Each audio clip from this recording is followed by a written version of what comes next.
السلام عليكم ورحمة الله تعالى وبركاته.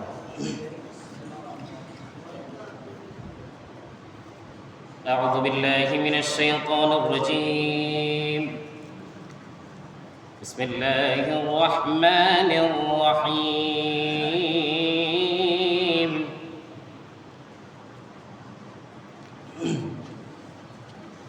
الرحمن علم القرآن خلق الإنسان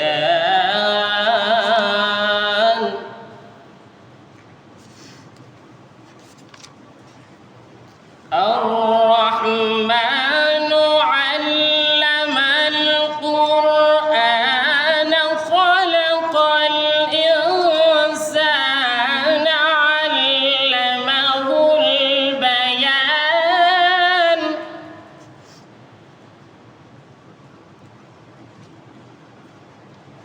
بسم الله الرحمن الرحيم.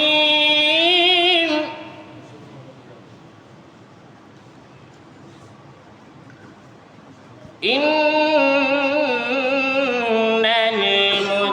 المتقين في جنات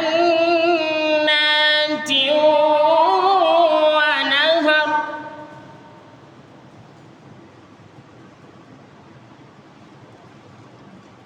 في مقعد صدق عند مليك مقتدر.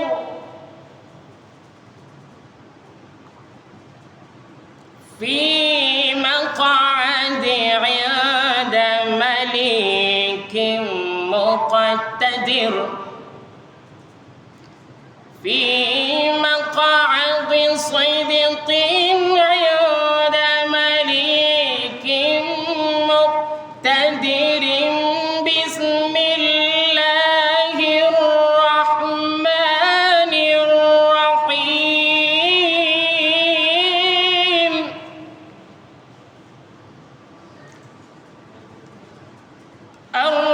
الرحمن علم القرآن خلق الإنسان علمه البيان.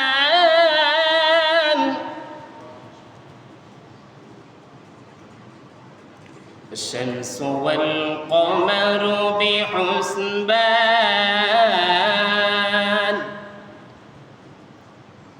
والنجم والشجر يسجدان والسماء رفعها ووضع الميزان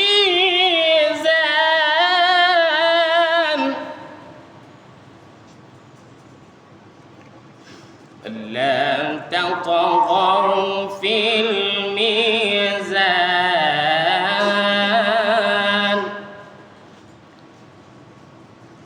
وأقيموا الوزن بالقسط ولا تخسروا الميزان والأرض وضعها للأنام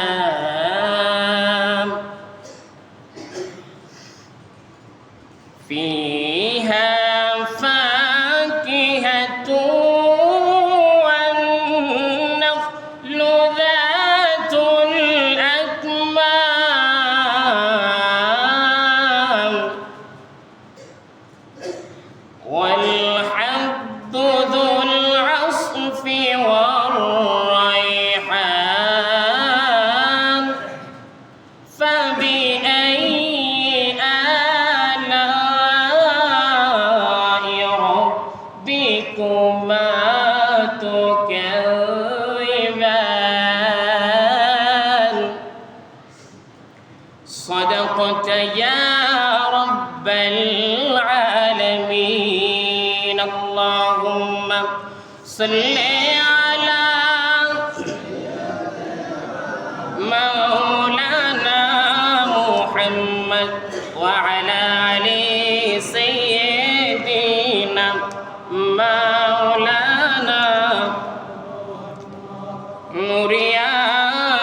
আশিকদের দুরুদ সালাম পৌঁছাই দিও তুমি রওয়াজায় আল্লাহুম্মা সাইয়্যিদিনা মুহাম্মাদ ওয়া আলা আলি সাইয়্যিদিনা মাওলানা তাহাজ্জুদের যাইনা মাঝে মরণ দিও প্রভু আমায় ইকামতে দ্বীনের কাজে কবুল করে নিও আমায় আল্লাহুম্মা সাইয়্যিদিনা মাওলানা ওয়া আলা আলি সাইয়্যিদিনা মাওলানা ওগো আল্লাহ দয়া করো নসিব করো মোদেরকে দয়াল নবীকে না দেখাইয়া মুতের ডাক দিও না আল্লাহুম্মা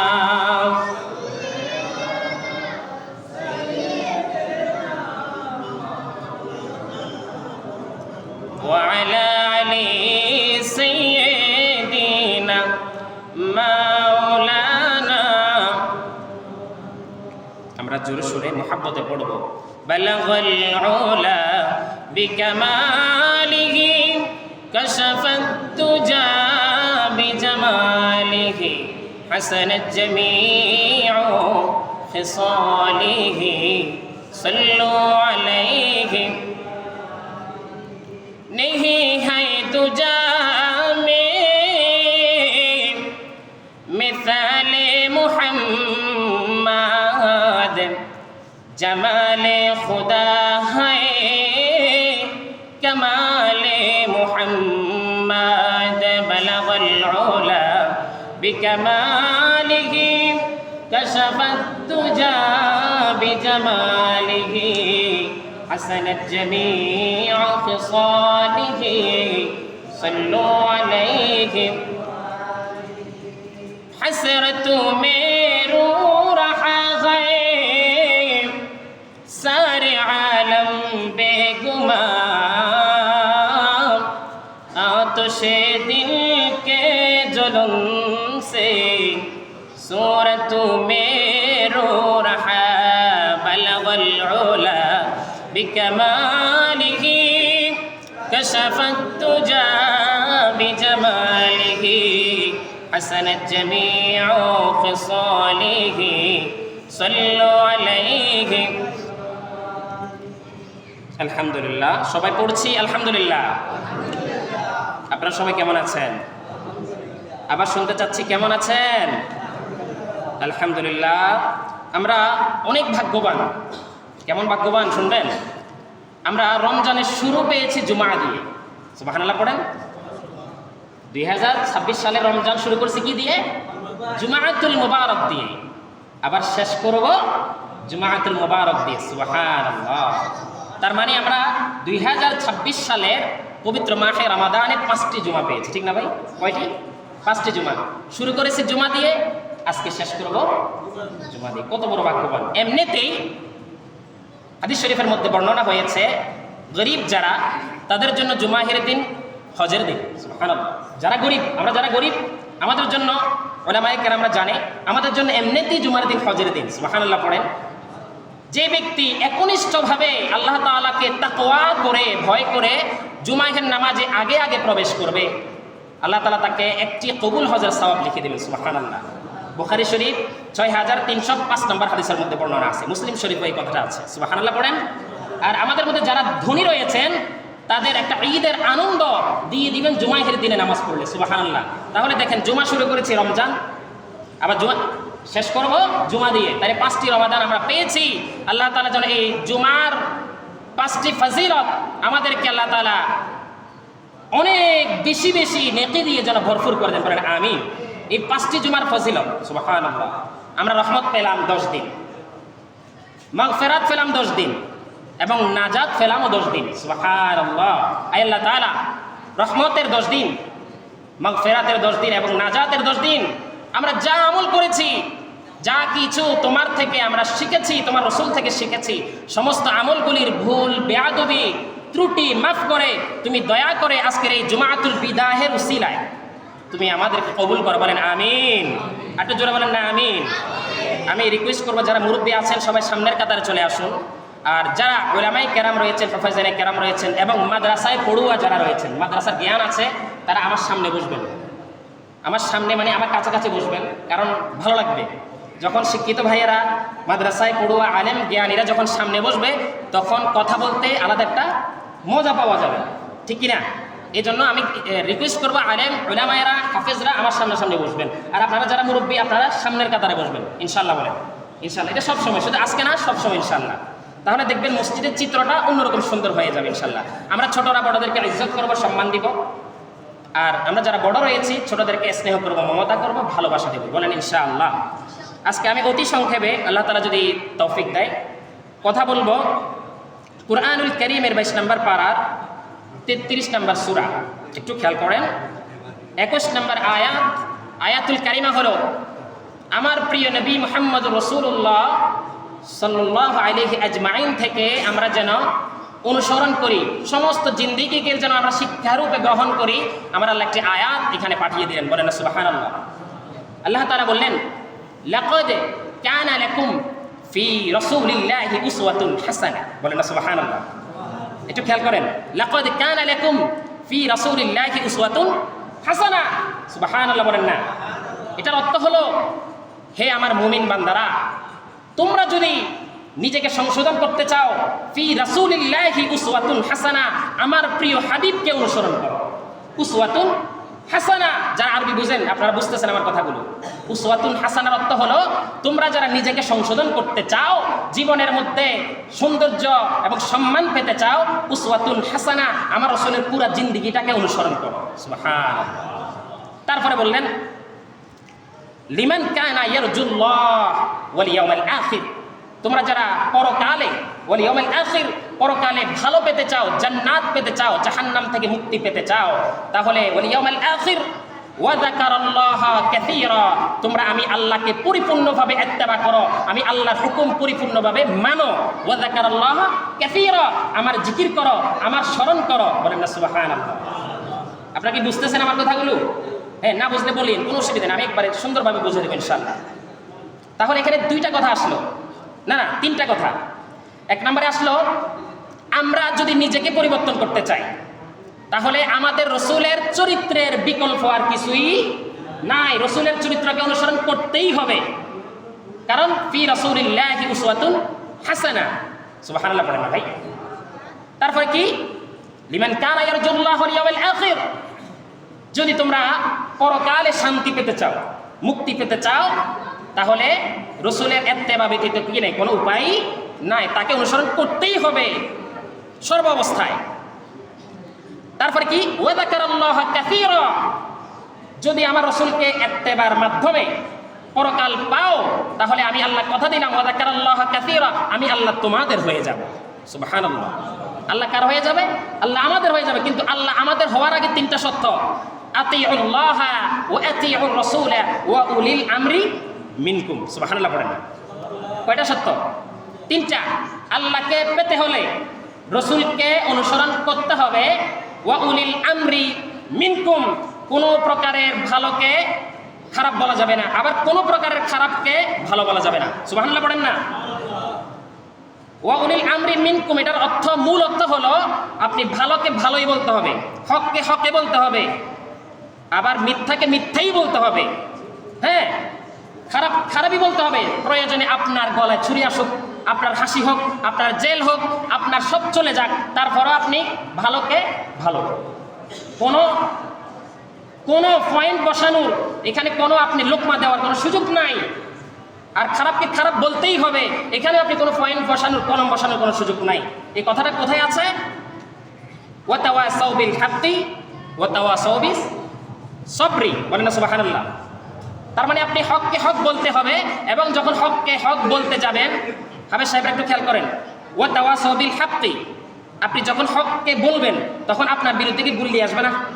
ভাই কথা বলেন না কেন? আপনার বিরুদ্ধে অস্ত্র আসবে না? আপনি যখন সমাজের সত্য কথা বলবেন, সমাজের যারা মদখোর, গাঁজাখোর, ইয়াবাখোর, দুশ্মন, খারাপ লোক, তারা কি আপনার বিরুদ্ধে ষড়যন্ত্র করবে না?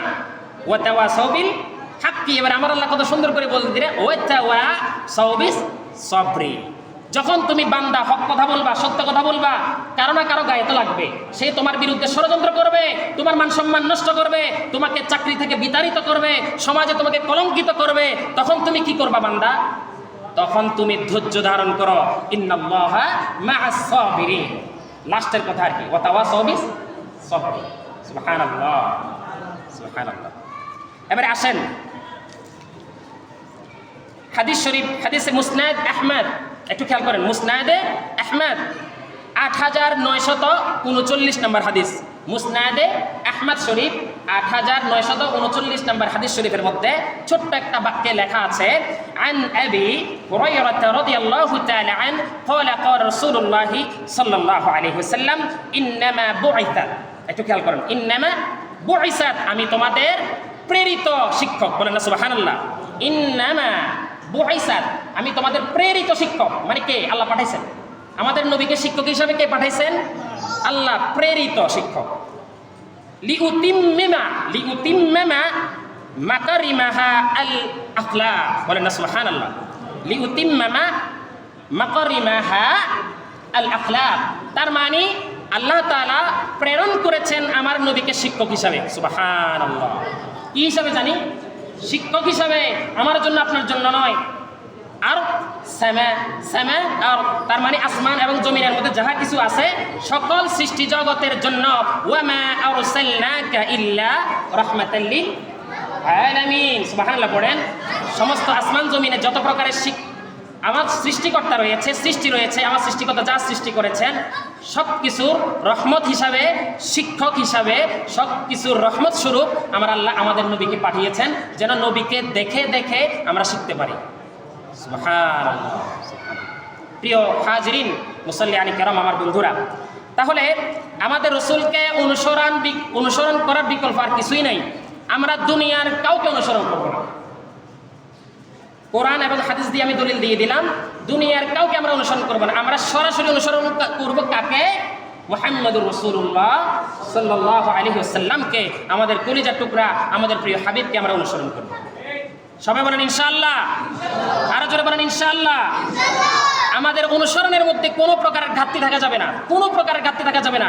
আমার রসুলের জিন্দিগি শুরু থেকে, মিলাদ থেকে শুরু করে সিরাত পর্যন্ত, বলেন, মিলাদ থেকে শুরু করে সিরাত পর্যন্ত, জন্ম থেকে শুরু করে ওফাত পর্যন্ত, বিদায় পর্যন্ত, যাহা কিছু তিনি বলেছেন, যাহা কিছু করেছেন, সব কিছু আমরা অনুসরণ করব, কোনো সন্দেহ করব না, কোনো ফুল স্টপ দিব না। সব কিছুতে আমাদের নবী আমাদের উপরে থাকবে, সব কিছুতে আমাদের মাথার তাজ থাকবে। ওয়া মা আরসালনাকা ইল্লা রাহমাতাল লিল আলামিন। আল্লাহ তাআলা যেন আমাদের আজকের এই নিয়ত যেন কবুল করেন, বলেন আমিন। আরো যেন বলেন আমিন। সম্মানিত হাজিরিন, উলামায়ে কেরাম, আমাদের প্রিয় নবী মুহাম্মদ রাসূলুল্লাহ সাল্লাল্লাহু আলাইহি ওয়াসাল্লাম রমজানুল মুবারকের মধ্যে কি কি অর্জন করতে বলেছেন। আমি ফার্স্ট জুমায় কিছু কথা বলেছিলাম, তারপরে যাই হোক আমাদের অন্য কথা চলে যাওয়া লাগছিল, ওই পরিপূর্ণ কথা বলতে পারিনি। আমাদের রাসূল রমজানের মধ্যে 30টি সুন্নাহ, বলেন কয়টি? 30টি সুন্নাহ আমাদের জন্য রেখে গিয়েছেন। সুবহানাল্লাহ পড়েন। একটু গণনা করবেন, যদি পারেন ভিডিও করবেন, কোনো অসুবিধা নাই। এটা আমাদের শিক্ষার দরকার আছে। সর্বপ্রথম আমাদের নবী রমজানের চাঁদ দেখে তিনি দোয়া পড়েছিলেন। সুবহানাল্লাহ পড়েন না। 1 নম্বরে রমজানের চাঁদ দেখে কি পড়েছিলেন? দোয়া পড়েছিলেন। কি দোয়া পড়েছিলেন আমি বলি। তিনি বলেছিলেন, আল্লাহুম্মা আহিল্লাহু আলাইনা বাল উম্মি, এরপরে বলছেন ওয়ালা মিন্নি ওয়ালা সাবিলা মিন্নি ওয়ালাল ইসলামি রব্বি আল্লাহ, রব্বি আল্লাহ, বলেন না সুবহানাল্লাহ। তিনি বলেছেন, হে আমার উম্মতি মুহাম্মাদি, এই রমজানের চাঁদ দেখার উসিলায় আল্লাহ তাআলা যেন আমাকে এবং তোমাদের সবাইকে যেন মাফ করে দেয়, আমরা যেন পরিপূর্ণ রোজার আমল করতে পারি। এই দোয়ার মধ্যে আমার রাসূল এই অর্থ দিয়েছেন, বলেন না সুবহানাল্লাহ। এরপরে আসেন, তাহলে আমার নবী প্রথম শুরু করছেন কি দিয়ে? রমজানের চাঁদ দিয়ে। এই চাঁদ দেখে আমার নবী দোয়া করে ফেলেছিলেন, তার মানে জিন্দেগির গুনাহ থেকে ফিরে আসো এবং আল্লাহ তাআলার কাছে পরিপূর্ণ রোজার ফজিলত কামনা করো। সুবহানাল্লাহ। দ্বিতীয় নম্বরে বলছেন, পূর্বের রাগ ক্ষোভ অভিমান যদি কারো কাছে থাকে, দ্বিতীয় নাম্বার সুন্নাহ হলো সবাইকে মাফ করে দাও। ফি সাবিলিল্লাহ হুব্বুল্লাহ, আল্লাহ তাআলার খুশির জন্য, আল্লাহ তাআলার ভালোবাসার জন্য সবাইকে মাফ করে দাও। বলেন না সুবহানাল্লাহ। এটা হচ্ছে দ্বিতীয় নাম্বার শিক্ষা আমাদের রাসূল দিয়ে গিয়েছিলেন রমজানে। তৃতীয় নাম্বার দিয়ে গিয়েছিলেন, কারো মনের ভিতরে যদি অহংকার থাকে, অহংকারটাকে তুমি পানির সাথে মিশিয়ে দাও। অহংকার জিনিসটা কি? অহংকারটা হলো আগুন যেমন শুকনা কাঠকে জ্বলে পুড়ে কয়লা বানিয়ে দেয়, ছালি বানিয়ে দেয়, একজন মানুষের অন্তরে যদি কোনো প্রকারের অহংকার থাকে, তার আমলটাকে আগুন যেরকম ধ্বংস করলো কাঠকে, তার আমলটাকে সেম ভাবে ধ্বংস করে দেবে, জ্বালাইয়া ফুরাইয়া তার সমস্ত আমলটাকে বরবাদ করে দেবে। বলেন নাউজুবিল্লাহ। অহংকারটা আসলে কি? আমি একটু কয়েকটা উদাহরণ দিই সংক্ষেপে। আপনি একজনকে সালাম দিলেন, মানে তাকে আপনি আগে দেখেছেন, সালাম দিয়েছেন, সে সালাম নিল না, সে কি করলো? অহংকার করলো। সর্বপ্রথম নবীর সুন্নত সে অস্বীকার করলো, অহংকার করলো। বলেন নাউজুবিল্লাহ। আপনি গরিব মানুষ, তার সাথে হাত মিলাইতে চেয়েছেন, একটু দেখিন, হাত মিলাইতে চেয়েছেন, মুসাফাহা ইয়াগফিরুল্লাহু লানা ওয়া লাকুম, সে আপনার সাথে হাত মিলায় না, আপনাকে অ্যাভয়েড করেছে। এই যে দ্বিতীয় নাম্বার অহংকার কাকে বলে? আপনি সমাজের নিম্ন স্তরের মানুষ, মানে কর্ম করে খান, চুরি তো আর করেন না। আপনি তার কাছে কোনো একটা জিনিস চেয়েছেন, সে আপনাকে জিনিসটা স্বাভাবিকভাবে দেয় নাই, আপনাকে তুচ্ছ তাচ্ছিল্য করে দিয়েছে। একটু খেয়াল করেন, তুচ্ছ তাচ্ছিল্য করে। কথা কি বুঝতেছেন? কিভাবে?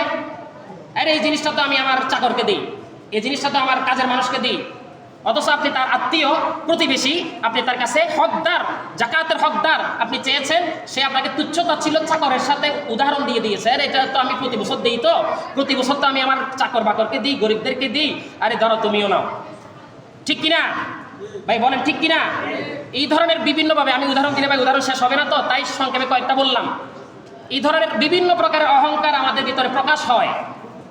আমরা মসজিদের খাদেম, ঝাড়ুদার, মুয়াজ্জিন আজান দেয়, ইমাম 5 ওয়াক্ত নামাজ পড়ায়, জুমার খতিব বিভিন্ন প্রোগ্রামে ভালো ভালো আলোচনা করে, সমাজের সমস্যা সমাধান করে, তার সাথে যখন আমরা মসজিদের সভাপতি কথা বলি, সেক্রেটারি কেশিয়ার যখন কথা বলি, তখন আমরা অস্তিত্ব ভুলে যাই। যুবক ভাইরা কথা বলেন না কেন? কথা বলতেছেন না কেন? প্রায় মসজিদের এরকম ঘটনা হচ্ছে না?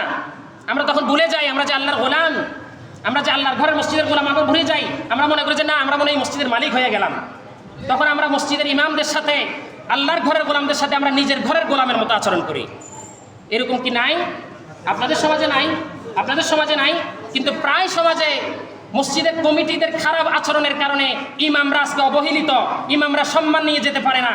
এটাও একটা অহংকারের বহিঃপ্রকাশ। ঠিক কিনা? যুবক ভাইরা কথা বলবেন। তাহলে অহংকার কত প্রকার হতে পারে? এগুলো আমাদের মধ্যে যদি থাকে, সমস্ত আমল, হজ, যাকাত, রোজা, ফিতরা যা করছি সব ধ্বংস, শুকনা কাঠের মতো আগুন ধরে যাবে। আল্লাহ তাআলা যেন আমাদেরকে হেফাজত করে, বলেন আমিন। তারপরে আসেন, এই যে গীবত করা, গীবত আসলে জিনিসটা কি? একজন মানুষ নাই সমাজে, আপনি তার অনুপস্থিতিতে ওয়াইলুল লিকুল্লি হুমাজাতিল লুমাজা, আপনি তার লুমাজা করে দিলেন, তার জীবনটাকে তছনছ করে দিলেন, তার অনুপস্থিতিতে আপনি তাকে যেভাবে ইচ্ছা তাকে ছোট করে ফেললেন। আসে না? একজন মানুষ নাই, সম্মানিত ব্যক্তি, আপনি তাকে পছন্দ করেন না কোনো কারণে, কিন্তু আপনি তাকে আরেকজনের কাছে একবার হেনস্থ করে ফেললেন, তার অনুপস্থিতি, তার যত দোষ আছে সবগুলো তুলে ধরলেন। এখন ওই ব্যক্তি আর আপনার মধ্যে যে সম্পর্ক ছিল, ওই গীবত করার কারণে সম্পর্কটা আর রইল না। এটার কারণে কি হলো জানেন? 2টা হাদিস, মৃত ভাইয়ের গোস্ত খাওয়া আর একজনের অনুপস্থিতিতে মিথ্যা কথা রটানো সমান কথা, মানে নাউজুবিল্লাহ। এবং নিজের আপন মায়ের সাথে জেনা করার গুনাহ হয়ে গেল এই ব্যক্তির সাথে, বলেন নাউজুবিল্লাহ। কত বড় কথা প্রিয় হাজরিন। এরপরে আসেন, এই যে নেশা, আমাদেরকে আমার রাসূল বলেছেন নেশা পরিহার করতে হবে। তো নেশা পরিহার করার উত্তম মাস হলো রমজান মাস। সুবহানাল্লাহ বলেন না? নেশা পরিহার মানে নেশাকে ছেড়ে দেওয়ার উত্তম মাস কি? রমজান মাস। আমার রাসূল এটা বলেছেন।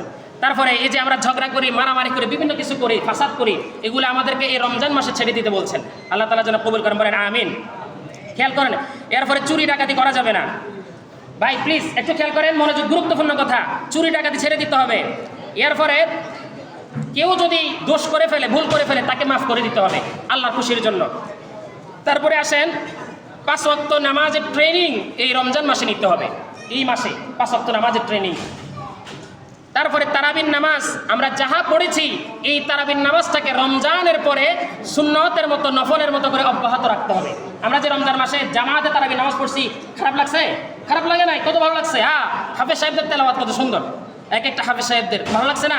এরকম রমজানের মতো, রমজানের পরে ওই তারাবির নামাজের মতো নফল নামাজের ধারাবাহিকতা ঠিক রাখতে হবে। তারাবি না মানে নফল নামাজ আর কি, বলেন ইনশাআল্লাহ। তারপরে আসেন তাহাজ্জুদের নামাজ আমরা কি রমজানে পড়ছি না ভাই? অনেকে পড়ছি। সেহরি খাইতে উঠি অনেকে কিন্তু তারা তাহাজ্জুদের নামাজ পড়ছি। এই তাহাজ্জুদের নামাজটা যেন আমাদের থেকে ছুটে না যায়, বলেন ইনশাআল্লাহ। এই তাহাজ্জুদের অভ্যাস যেন আমাদের মরণ পর্যন্ত থাকে, বলেন আমিন। তারপরে আসেন তৃপ্তি সহকারে আমরা মানুষকে ইফতার করাইছি না? তৃপ্তি সহকারে ইফতার করাইছি না? দাওয়াত খাওয়াইছি না? এই হাদিয়া যেন অন্য মাসেও থাকে। শুধু রমজান মাসে সওয়াব বেশি পাইছে সেজন্য দাওয়াত দিচ্ছে তা না, অন্য মাসেও যেন ও আফসুত আম, এই সুন্নাত যেন আমাদের অব্যাহত থাকে। কারণ আমার নবী বলেছেন, একজন মানুষের সাথে আপনার যদি হিংসা, অহংকার, গরিমা থাকে, ঝগড়া থাকে, তাকে সালাম এবং খাওয়ানোর মাধ্যমে হিংসা চলে যাবে, অহংকার চলে যাবে, গরিমা চলে যাবে, এবং আপনার ভিতরে যে শত্রুতামি সেটাও চলে যাবে খাওয়ানোর মাধ্যমে আর সালাম দেওয়ার মাধ্যমে। সুবহানাল্লাহ, সুবহানাল্লাহ। এরপরে আসেন তাকওয়ার সহিত আমরা রোজা রেখেছিলাম। এখন এই রোজাগুলো যেভাবে রেখেছিলেন আল্লাহর ভয় করে, এই রোজাগুলো যেন আল্লাহ সংশোধন করে, কবুল করে। আমরা শাওয়াল মাসে, ঈদের পরে যে মাসটা আসতেছে, শাওয়াল মাসে আমরা 6টা রোজা রাখবো। কয়টা বলেন? 6টা রোজা রাখবো। কিসের জন্য? ওই যে রোজার মধ্যে ভুল হয়েছে না ভাই, ত্রুটি হয়েছে না, আল্লাহ যেন এটা সংশোধন করে দেয়। সুবহানাল্লাহ পড়েন না ইনশাআল্লাহ।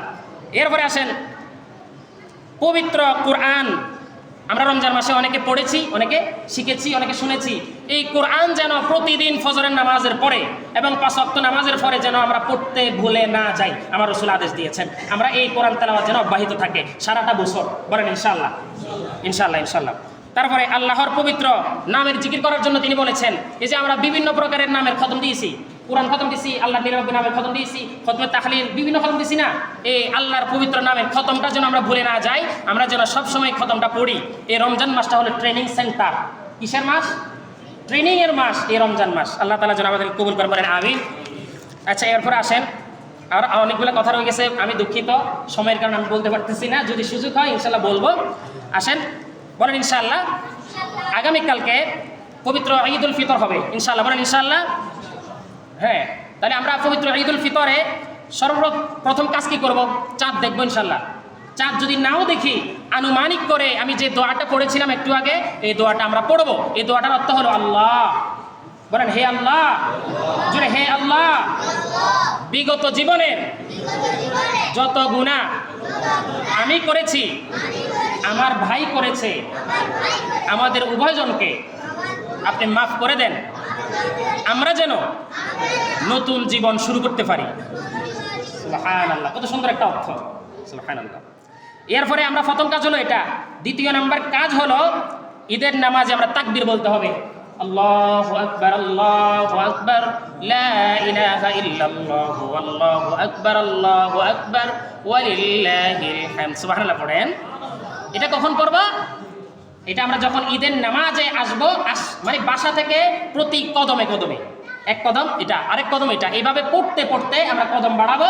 এক রাস্তা দিয়ে আমরা মসজিদে আসবো দোয়াটা পড়তে পড়তে, এবং মসজিদে ঈদের নামাজ শেষ আমরা এবং প্রতি কদমে কদমে এই দোয়াটা পড়ে আবার বাড়িতে যাব অন্য রাস্তা দিয়ে। সুবহানাল্লাহ পড়েন না? তাহলে আমাদের জন্য কি হবে জানেন? প্রতি রাস্তার কদমে কদমে যে পা পড়েছে না, ওই জায়গাটা আমাদের জন্য উসিলা হয়ে যাবে, আমাদের সাক্ষী হয়ে যাবে। সুবহানাল্লাহ। তাহলে 2টা গেল, কেমন? 3 নম্বরে আসেন, আমরা গোসল করব সুন্নত তরিকা মোতাবেক এবং নতুন পোশাক পরব। যদি নতুন পোশাক না থাকে তাহলে যে পোশাকটা ভালো, উত্তম, ওই পোশাকটা পরব, বলেন ইনশাআল্লাহ। এরপরে 4 নম্বরে আমরা যে কাজটা করব, মিষ্টি খাবো। কি খাবো বলেন? মিষ্টি জাতীয়, খেজুর হোক বা অন্য কিছু হোক, এটা খেয়ে রাসূলের সুন্নাহ মোতাবেক আমরা ঈদের নামাজে আস্তে আস্তে অগ্রসর হব। তারপরে 5 নম্বরে ঈদের নামাজে যখন আমরা আসব, হুজুর খুতবা পাঠ করবে, বয়ান করবে, তখন আমরা খুতবার পরে, বয়ানের পরে আমরা শুভেচ্ছা বিনিময় করব, মুসাফাহা করব, হাত মিলাবো এবং কাঁধে কাঁধ মিলাবো। এটা হলো মুসলমানদের ঐক্যের মূল কাজ। এখন আমরা চাই না আস্তাগফিরুল্লাহ। আমরা মুসাফা করি না, আমাদের কাছে মনে হয় যেমন আমাদের হাতে ভাইরাস আসবে। মোলাকাত করি না, মনে হয় আমাদের শরীরে ভাইরাস আসবে, ঠিক না? আসলে এটা করা যাবে না। আপনি মুসাফা করলে আপনার হাতের সগীরা গুনাহ আমার আল্লাহ মাফ করে দিবে।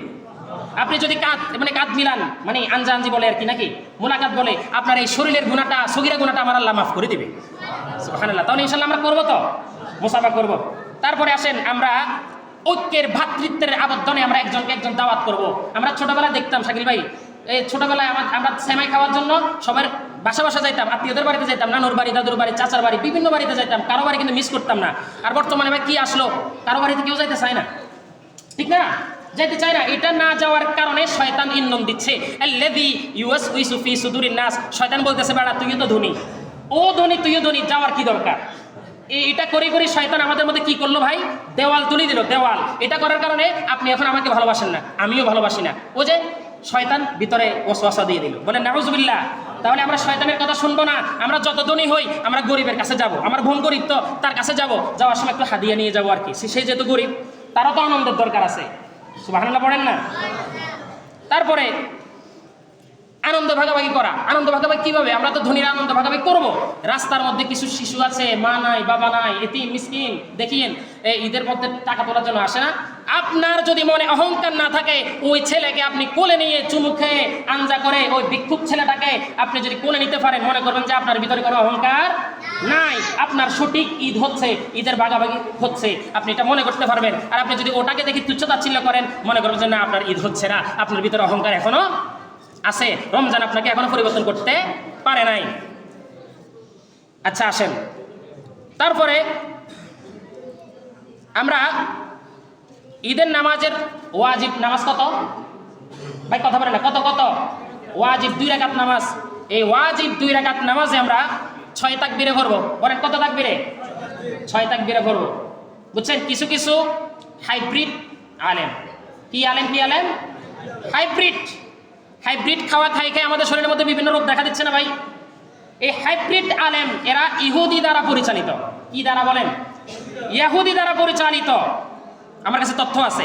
এই হাইব্রিড আলেমদের কথা শুনে আপনি 6 তাকবীরের জায়গায় 9 তাকবীর দিবেন, 11 তাকবীর দিবেন, 13 তাকবীর দিবেন, এই দিবে সেই দিবেন। এটা আবু হানিফার মাযহাবের সাথে এটা যায় না। সুতরাং আপনি 6 তাকবীরের সতী আপনার দাদা বাবা আমরা যেভাবে পড়েছি ওই নিয়ম পালন করেন, আনন্দটা সুন্দর হবে, মজাটা ভালো লাগবে। অতীতকে ধরে রাখেন, অতীতকে সম্মান করেন, বলেন ইনশাআল্লাহ। তাহলে আমরা 6 তাকবীরের সহিত 2 রাকাত ওয়াজিব নামাজ পড়ব এবং নামাজের পরে আমাদের সবার সাথে মুসাফা করব, মোলাকাত করব, আমাদের মসজিদের উন্নয়ন সম্পর্কে আলোচনা করব। যেহেতু আমরা অন্য সময় পারি না, ঈদুল ফিতর, ঈদুল আজহাতে আসতে পারি, বিদেশ থেকে আসে, শহর থেকে আসে, আমরা আমাদের মসজিদের কি কবরস্থানের সমস্যা আছে, কবরস্থানের সংশোধন করব, মাদ্রাসার সমস্যা থাকলে মাদ্রাসা সংশোধন করব, মসজিদের যদি কোথাও কাজ থাকে আমরা ঈদের দিন সংশোধন করব। এবং আমাদের মসজিদের যারা খাদেম সারা বছর কষ্ট করে, এই ইমাম মুয়াজ্জিন খাদেমরা, তাদেরকে আমরা সবাই মিলে খুশি করে ঈদের দিন উপযুক্ত সম্মান করব। না হলে কোনো আলেম যদি বদদোয়া নিয়ে যায়, মনে কষ্ট নিয়ে যায়, বিশ্বাস করেন কোনো আলেম যদি বদদোয়া নিয়ে যায়, ওই এলাকায় আর শান্তি হবে না, ওই এলাকায় আর সম্মান হবে না, ওই এলাকার কোনো ইজ্জত পাওয়া যাবে না। এই জন্য আমি রিকোয়েস্ট করব, আপনাদের পূর্বের যারা আলেম ছিল তাদেরকে সম্মান দিবেন, রাস্তাঘাটে দেখার সময় সম্মান দিবেন। তারা যদি আপনাদের কোনো কারণে যদি মন কষ্ট পেয়ে থাকে, তাদেরকে এনে এখানে দাঁড় করাই, তাদের থেকে ক্ষমা চেয়ে সবাই গলার মধ্যে ফুলের মালা পরাই উপযুক্ত সম্মান দিবেন পূর্বের আলেমদেরকে। আর বর্তমানে যারা আলেম আছে তাদেরকেও সম্মান দিবেন। ইন্নাল উলামা ওয়ারাসাতুল আম্বিয়া, আলেমরা হলো আমার নবীর পরিবার, বলেন না সুবহানাল্লাহ। এই জন্য আলেমদেরকে আমরা সম্মান দিলে আল্লাহ আমাদের সম্মান বাড়ায় দিবে ইনশাআল্লাহ। ভাই আমি অনেক কথা বলেছি, যদি কথাবার্তা যদি কোনো বেয়াদবি হয়ে থাকে মাফ করে দিবেন। ওয়া আখির দাওয়ানা আলহামদুলিল্লাহি রাব্বিল আলামিন। আগামীকালকে ইনশাআল্লাহ আমরা তাকাব্বালাল্লাহু মিন্না ওয়া মিনকুম ঈদের শুভেচ্ছা বিনিময় করব ইনশাআল্লাহ।